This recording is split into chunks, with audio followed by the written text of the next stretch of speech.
नमस्कार, कैसे हैं? होप सब लोग खुश और स्वस्थ होंगे। अभी आप लोग एक इम्पॉर्टेंट न्यूज़ है। भारत रत्न ऐसा सम्मान जो देश का सर्वोच्च सम्मान माना जाता है और ये भारत रत्न कर्पूरी ठाकुर जी जो बिहार के रहने वाले हैं उनको मिला है। और ये बहुत ही अच्छी और खुशखबरी है कि बिहार के एक ऐसे नेता जिनको भारत रत्न की उपाधि दी गई है और जिनको कर्पूरी ठाकुर जी को जननायक भी बोला जाता है, जो जन लोगों के नेता थे। उन्होंने बहुत सामाजिक कार्य किए हैं। वो 1942 जब भारत छोड़ो आंदोलन था उस टाइम पे वो मैट्रिक की परीक्षा दिए थे और उस टाइम पे भारत छोड़ो आंदोलन में भी भाग लिया था। तो एक ऐसे नेता जो हिंदी के प्रचार प्रसार के लिए, एक ऐसे नेता जो किसानों के लिए, एक ऐसे नेता जो गरीबों के लिए, एक ऐसे नेता जो ईमानदारी के मिसाल थे, जो 2 बार मुख्यमंत्री और 1 बार उप मुख्यमंत्री भी बिहार के रहे हैं, उनको भारत सरकार द्वारा अभी 23 जनवरी को मरणोपरांत भारत रत्न देने की घोषणा की गई है। और मैं बता दूं, ये जात से एक नाई थे जो समस्तीपुर साइड उनका जन्म हुआ था। तो एक ये बहुत अच्छी चीज़ है कि एक ऐसे नेता को जिनको जननायक ऐसे ही नहीं बोला जाता था, उनके काम के लिए उनको जननायक बोला जाता था। उनका एक नारा था, वो मैं पढ़ के सुना दूँ, मैंने लिखा है, वो बहुत अच्छा है, वो सुनने लायक है। देखिए, अधिकार चाहो तो लड़ना सीखो, अधिकार चाहो तो लड़ना सीखो, पग पग पे अड़ना सीखो, जीना है तो मरना सीखो।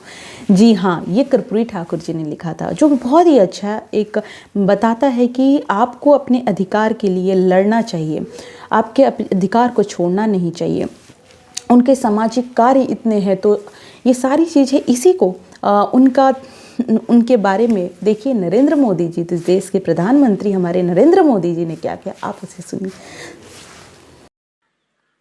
मेरे प्यारे साथियों, आप सभी ने देखा होगा कि कल देश ने एक बड़ा निर्णय लिया है।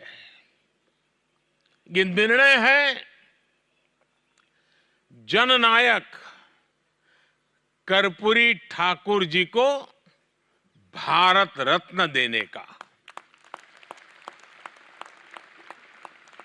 आज की युवा पीढ़ी के लिए कर्पूरी ठाकुर जी के बारे में जानना, उनके जीवन से सीखना बहुत जरूरी है। ये बीजेपी की हमारी सरकार का सौभाग्य है कि उसे जननायक कर्पूरी ठाकुर को भारत रत्न से सम्मानित करने का अवसर मिला। बेहद गरीबी और सामाजिक असमानता जैसी चुनौतियों से लड़ते हुए वो राष्ट्र जीवन में बहुत ऊंचे मुकाम पर पहुंचे थे। वो 2 बार बिहार के मुख्यमंत्री भी रहे थे। इसके बावजूद अपना विनम्र स्वभाव और समाज के सभी वर्गों के लिए काम करना कभी नहीं छोड़ा। जननायक कर्पूरी ठाकुर हमेशा अपनी सादगी के लिए जाने जाते रहे। उनका पूरा जीवन सामाजिक न्याय और वंचितों के उत्थान के लिए समर्पित रहा। आज भी उनकी ईमानदारी की मिसाल दी जाती है।